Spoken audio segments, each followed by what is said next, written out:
Casos de Robinho, Daniel Alves e agressores de Moraes são diferentes para a justiça, já entenda. Olá pessoal. Sejam bem-vindos a mais um vídeo. Hoje temos uma notícia extremamente interessante. Peço para que você deixe o seu like e se inscreva no canal para não perder nenhuma novidade. Após ataques de brasileiros ao ministro do Supremo Tribunal Federal, STF, e Alexandre de Moraes no aeroporto de Roma, na Itália, a aplicação da lei brasileira mesmo em território estrangeiro gerou dúvidas. Os suspeitos responderão em liberdade a inquérito no Brasil por crimes contra a honra e ameaça e foram abordados pela Polícia Federal ao desembarcar no aeroporto de Guarulhos, em São Paulo. Saiba a seguir qual é a diferença entre o caso de Moraes, por exemplo, os casos dos jogadores de futebol Robinho e Daniel Alves, e o que dizem especialistas no assunto. Daniel Alves e Robinho. Uma mulher espanhola de 23 anos acusa Daniel Alves de tê-la estuprado durante uma festa realizada em uma boate em Barcelona, na Espanha, em 30 de dezembro de 2022. O atleta está preso há cerca de 6 meses.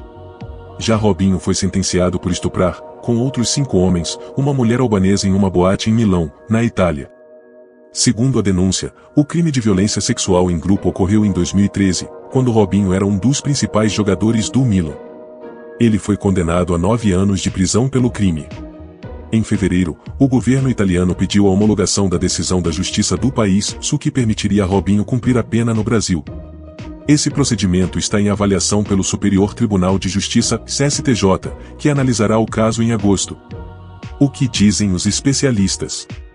Para Fernando Segovia, advogado criminalista, ex-diretor-geral da Polícia Federal e ex-adido da corporação em Roma, os casos de Daniel Alves e de Robinho têm uma distinção fundamental porque foram crimes cometidos contra cidadãs estrangeiras e fora do país, pré-requisitos para que eles fossem julgados no território onde praticaram as ações.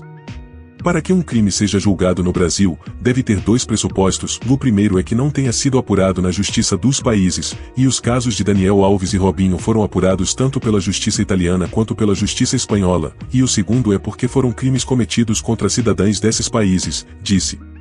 Já no caso de Moraes, Segovia explica que se aplica o chamado princípio da extraterritorialidade, porque teriam sido crimes cometidos contra uma autoridade brasileira por brasileiros dentro do Aeroporto Internacional de Roma, Fiumicino. Este princípio está previsto no artigo 7º do Código Penal Brasileiro e, por isso, a justiça italiana não fará a persecução penal lá. Por isso, o Ministério da Justiça requisitou o compartilhamento das provas para que sejam usadas no Brasil e seja aplicada a legislação penal brasileira por um crime cometido por brasileiros fora do país. Existe todo um arcabouço jurídico que dá a legitimidade para que o caso seja julgado no Brasil, explica. Ioan Sadi, advogado constitucionalista, afirma que os casos estão em fases distintas e dizem respeito a procedimentos diferentes.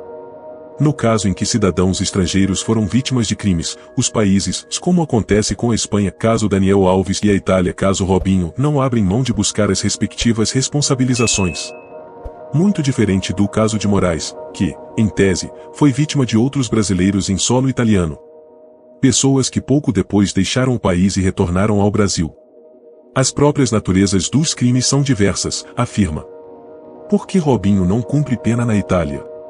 De acordo com Sadi, o Brasil não extradita cidadão nato para país estrangeiro, que seria a hipótese de permitir a prisão de Robinho aqui e seu envio à Itália para cumprir a pena lá. É também por isso que muito se fala que Robinho não pode deixar o país, para evitar que outras autoridades o capturem mesmo que o Brasil não conceda a sua extradição para o país europeu, explica. Para a jurista, justiça espanhola não confia na brasileira. Em relação a Daniel Alves, Sadi explica que o atleta foi acusado de crime sexual e aguarda julgamento na Espanha, haja vista que foi preso pouco depois de uma suposta vítima espanhola ter narrado à polícia ter sido violentada. Ele aguarda o julgamento naquele país, especialmente porque a Espanha, tudo indica, não confiaria que Daniel Alves respondesse por este crime no Brasil. Sadi finaliza afirmando que a situação de Moraes é diferente. Ele não é cidadão italiano e obviamente a relevância e a repercussão do caso no Brasil são outras. Como o posicionamento das autoridades italianas é desconhecido, não se pode afirmar que assumirá o trato da causa ou se permitirá ao Brasil resolver os imbróglios entre seus próprios cidadãos. A segunda opção parece mais próxima de ocorrer. É uma notícia muitíssimo interessante. Nós do canal Notícias Gerais do Dia a Dia buscamos as melhores notícias verdadeiras para nossos telespectadores. Deixe abaixo uma mensagem positiva para os casos de Robinho, Daniel Alves e agressores de Alexandre Moraes. Peço que inscreva-se, deixe seu gostei e ative o sino.